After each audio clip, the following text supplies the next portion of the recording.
Hello YouTubers, Alaska Prepper here.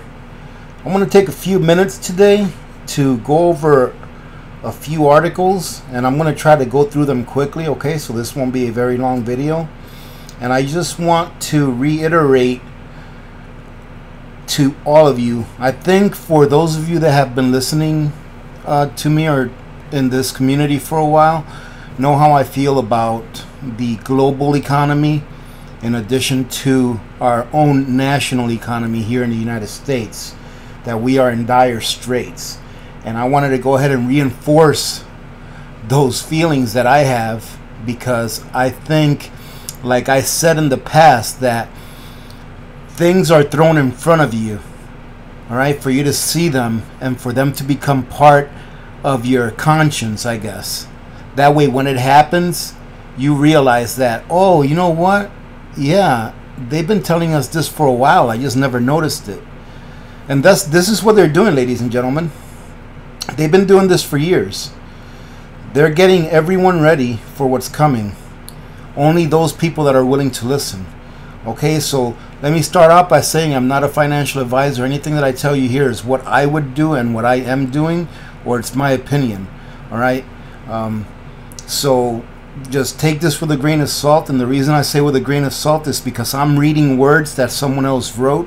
So you need to do your own research to make sure that the actions that you take are going to be adequate for the lifestyle that you want to have, such something like this would happen. All right, some kind of a world economic collapse or a liquidity crisis or a credit freeze or any of those things you want to think about. Hyperinflation, deflation, okay, all of those things.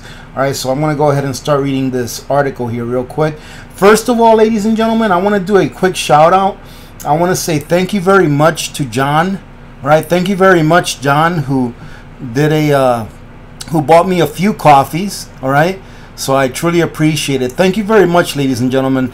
Every time that I see that someone made a contribution or a donation or whatever you may want to call it, or a gift, whatever you may want to call it, to the community, to the channel, I'm really humbled, and I truly mean that.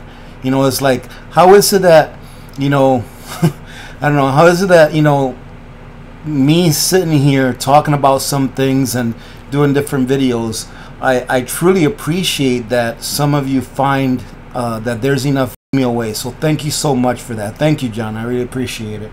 All right, so let's go ahead and carry on with this article. And it says here, and this is a very recent one, this was published today.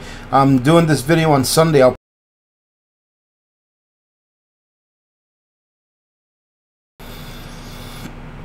Oh, I think I'm stuck. See, here we go. Okay, good. For a second there, I thought that I lost my computer.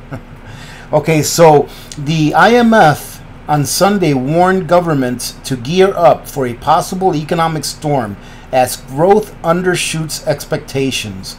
The bottom line, we see an economy that is growing more slowly than we had anticipated, Christine Lagarde told the World Government Summit in Dubai. And Christine Lagarde is the head of the IMF, the International Monetary Fund. It's kind of like the world, it's kind of like the Bank of Banks. It's not the World Bank, but it's like one under the World Bank. All right, so last month, the IMF lowered its global economic growth forecast for this year from 3.7% to 3.5%.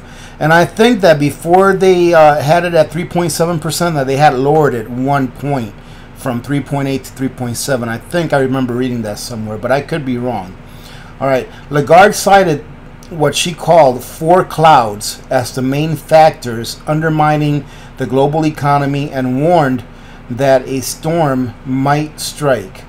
The risks include trade tensions and tariff escalations, financial tightening, uncertainty related to the Brexit outcome, and uncertainty related to the Brexit outcome and spillover impact, and accelerated slowdown of the Chinese economy. So those are the 4 things that she says are in the horizon to be the cause for a global economic slowdown or crisis. Right? Lagarde said trade tensions, mainly in the shape of tariffs between the United States and China, the world's two biggest economies, are already having a global impact. We have no idea how it's going to pan out, and what we know is that it's already beginning to have an effect. Sorry about that, ladies and gentlemen, the dogs are visiting. It's already beginning to have an effect on trade, on confidence, and on markets, she said, warning governments to avoid protectionism. Lagarde also pointed to the risks posed by rising borrowing costs within a context of heavy debt racked up by governments, firms, and households. When there are too many clouds, it takes one lightning bolt to start the storm, she said. And here is a warning by the head of the IMF, okay, in plain sight for everyone to see. And let me see who, or AFP, I'm not sure what publication that is, but I'm sure that there's other articles that have to do with these same statements that Ms. Lagarde is stating. Okay, so I just wanted to point another one out. Here's another one, and I think this one here is an older one. Oh no, okay, I have an older one later on. This one here is from September, and it says here, JP Morgan has a date for the next financial crisis, and it's not far. All right, I'm only going to read you the first paragraph. Okay, how bad will the next financial crisis be? A decade after the collapse of Lehman Brothers sparked a plunge in market. Just a second, fella, quiet down. Goodness. A decade. Oh, there goes dog. A decade after the collapse of Lehman Brothers sparked a plunge in markets and a raft of emergency measures, strategists at the bank have created a model aimed at gauging the timing and severity of the next financial crisis, and they reckon investors should pencil it for 2020. So there you go, ladies and gentlemen. Here's another warning. And these warnings, the thing is that these warnings are no longer coming from like alternative media personalities. Okay, sorry about that. So like I said, these warnings are no longer coming from alternative media personalities. You know, like Peter Schiff or Greg Hunter, you know, or David Morgan. They're starting to come from the mainstream media now. All right, so this is why I think that we are getting closer to some kind of a financial crisis. You need to be able to protect yourself, or at least hedge yourself in different ways in order to protect your wealth, or at least at the minimum your standard of living. Okay, so let's see, here's another one. Oh, I wanted to show you this. So I punched in here coming financial crisis, and look at this. The next financial calamity is coming. Another financial crisis is coming. Another financial crisis is coming. And thanks to Donald Trump. So I guess this guy's blaming it on Donald Trump, which is fine. When's the next financial crisis? These four are called the last financial crisis. Here's what they see, and it's probably not good. So, I mean, you can find this all over. All right? It's in plain sight. It's there for people to see. The thing is that most people won't go and look for themselves. And I also pulled up this article so that you can see that these things do happen. A history of the past 40 years in financial crises. All right, and they start in '82. Okay, and this is called the LATAM sovereign debt crisis. And it says here, this crisis developed when Latin American countries, which had been gorging on cheap foreign debt for years, suddenly realized they could not repay it. Ladies and gentlemen, what's been happening for the last, I don't know how many years, 11, 12 years, we've been borrowing cheap debt. We've been borrowing money at near to zero interest rates. And this not only us here in the US, but all these other countries in the world as well. What's going to happen when interest rates go up and those countries can't get rid of their debts? They're going to end up having a default, because there's only so many resources in the world. Right now the debt has I would say probably more than $250 trillion in debt throughout the world. And that's not counting derivatives. Derivatives are in the quadrillions of dollars, if you can even imagine a quadrillion dollars. All right, that's derivatives. That's not the debt. The debt is $250 trillion, which is more than 300% of the world GDP. Okay, how are all of these developing nations going to be able to pay back their debt when the interest rates start going up? You see, ladies and gentlemen, what many people don't understand is that it's a resource issue. In order for you to make money, you have to expend your energy. Where's all this energy going to come from to pay back these debts? See, when we borrow money, we borrowed it from the future. We've promised someone that we will give them back some of our future labor if they give us some of this energy now. So we've been living for the now for more than a decade. So we've said, by borrowing, you're saying, yes, for the next 6 years, I'm going to make these payments to you. Those payments that you're making, they represent your labor, because it takes your labor to make wealth, to make money, right? So as a world, we've borrowed more than 3 years, more than what it takes us to make in 3 years. As a world, we've borrowed more than what it takes us to make in 3 years. How is the world going to be able to pay all that debt back? All right, because where are the resources going to come from in order for us to cover the debt? Where are those resources going to come from? How, if the entire world in 1 year produces $75 trillion worth of GDP, right? That's all the work, that's everything everyone did in the world that was productive, all right? So if it takes a whole year for us to produce enough goods and or services to pay back just 1/3 of the world debt, and that's without us even living, that's without us providing ourselves with sustenance, how in the world are we ever going to pay that back? We can't. There's not enough resources. There's not enough resources to go around for us to be able to pay back a $250 trillion debt. So that's how you need to look at it. When you're thinking about, well, it's $250 trillion, the world makes about $75 trillion a year, we should be able to pay it back in 6 or 7 years if we live only halfway through our means. It's not that. That's not the issue. The issue is, where are we going to get all those resources in order to create that wealth? All right? And the only other way that it can be done is if governments start to print money out of thin air like it was going out of style. But then what will that do? That will create hyperinflation, as most of you that are listening to this probably know. So I would love to hear what you guys think about this, because even if the debt doesn't seem like it's that much, it's 3 times what we make as a world, and 3 is not that big of a number, it's really not the number 3. It's the resources that we're going to need in order to produce that wealth to pay back that debt that we borrowed from the future. So I hope that makes sense. But the point of this here article that I'm showing you guys is, I'm not going to read it, but you can see here in 82 there was a crisis, savings and bond loans crisis in 1980s. All right, in 87 we had a market crash. In 89 we had a junk bond crash. In 94, the tequila crisis in Mexico. In 97 and 98, the Asia crisis. 99 to 2000, the dot-com bubble. 2007 and 8, the Great Recession. Right?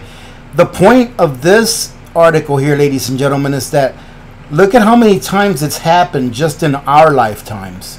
Okay? Just in this generation, or you can call it a generation and a half, 40 years. All right? What makes anyone think that it's not going to happen again? All right, they're already telling us it's going to happen. All right, it's happened several times just in the last generation and a half or so. Why is it that people don't believe that it's going to happen? Why is it that people don't want to protect themselves? Is it normalcy bias? Are people actually that gullible to think that we are not going to have another crash? And I have no idea. I can't even speculate when it's going to be. All I know is that it's going to happen. Eventually it will. All right. I think that what they're trying to do right now is, and when I say they, ladies and gentlemen, those of you that have been listening for a while, I mean the string pullers, the people that are in charge of making these decisions as far as our monetary policy, you know, and how much we borrow and spend and all those things. All right. So it's eventually going to happen again. They're taking the time to let us know about it, I think. But people have to listen. In order for you to be able to help yourselves, you have to listen to what's going on around you. All right, it's called situational awareness. All right, so another one. What's this one here? Okay, and I wanted to read this to you real quick. I think the first or second paragraph is all that we'll need. I will leave the link to this article, all right, in the bottom of the description on my video, all right? So check this out. This is for those of you that do not know this, okay? I've been saying for a long time that the money that you put in the bank doesn't exist. As soon as you deposit that money, you did not deposit it. It's not yours. You no longer have any rights to that money. You can deposit your money in a bank. 5 minutes later, you can say, can I take that money out? And the bank can tell you no. They can tell you no, because you're no longer the owner of those monies you deposit in the bank. You're now what is called an unsecured creditor to that bank. Okay, and I'm going to go ahead and read this to you real quick. Few people realize that governments and banks no longer believe that your money belongs to you. The world is in deep debt, and what money a person thinks they have could at some point simply be confiscated the moment it goes into a bank account. While it's true that for the majority of people a trip to the bank to make a withdrawal is a simple process, there may soon come a time when the banks decide that ordinary people cannot simply withdraw their money without providing a good reason, as customer of HSBC recently discovered. Okay, so I'll leave the links to this if you guys want to read this. All right, so the point of this, ladies and gentlemen, is for you to understand this, that once you put money in a bank, that money is not legally yours. And if you really think that your money is insured up to $250,000, you're right. It is insured up to $250,000. The question is, can the insurance company that covers that insured money, can they cover it? Can FICA cover? Is it FICA? No, I'm sorry, FDIC. Can FDIC cover the insurable amount of deposits into bank accounts, all right, in the M1 money supply? Because that's what's insured, right? There's about $7 trillion to $8 trillion worth of insurable monies deposited in banks all over this country, all right, that FICA is supposed to cover. The answer, do your own research, all right, but the answer is no. FDIC, and I said FICA again, ladies and gentlemen, I apologize, I mean FDIC. FDIC, in my estimation, what I think, FDIC can only cover at the very most, about 1% of all of the insurable deposits, all right, that are in the M1 money supply throughout the U.S. All right, so ladies and gentlemen, if you really think that the money that you have in the bank is really there and that it exists, please do your own research. In my opinion, it's not. It's just a bunch of ones and zeros on a computer, or a bunch of digits on a piece of paper that makes you feel like you are rich, when in reality, at any time, it can be taken away. All right, because the truth is that and you hear this a lot from people that talk about precious metals. The truth is that if you don't hold it, you don't own it. If you have paper in your pocket, all that paper is a promissory note. It has absolutely zero tangible value. Actually, I take that back. The only tangible value that those paper bills that you carry in your pocket have are for whatever paper they are printed on and whatever ink is on it. Other than that, whatever you can do with that piece of paper is the only tangible value that it has. Okay? If you take, and I'm going to bring Venezuela up, all right, so just bear with me. This is not a Venezuela thing. I saw a picture of a stack of bills in Venezuela, which was the amount of bills that it took to buy one roll of toilet paper. And the stack of bills that you needed in Venezuela to buy one roll of toilet paper was about 2 times to 3 times bigger than the roll of toilet paper. So those people were actually better off using the stack of bills to wipe themselves with instead of using them to buy a roll of toilet paper. All right, so that's going to be it, ladies and gentlemen. I hope that you got something out of this. Please leave comments, you know, leave what your thoughts are. I'm not going to get into what are the things that I do in order to protect myself against these things. All I'm going to tell you is that it is a good idea to hedge yourself in as many ways as you can. And for those of you that may not understand some financial lingo, when I say hedge, I mean like protect myself. So what would I do if I wanted to protect myself against the value of the dollar plummeting to zero? Right? I would get all of my 5 B's of prepping. All right?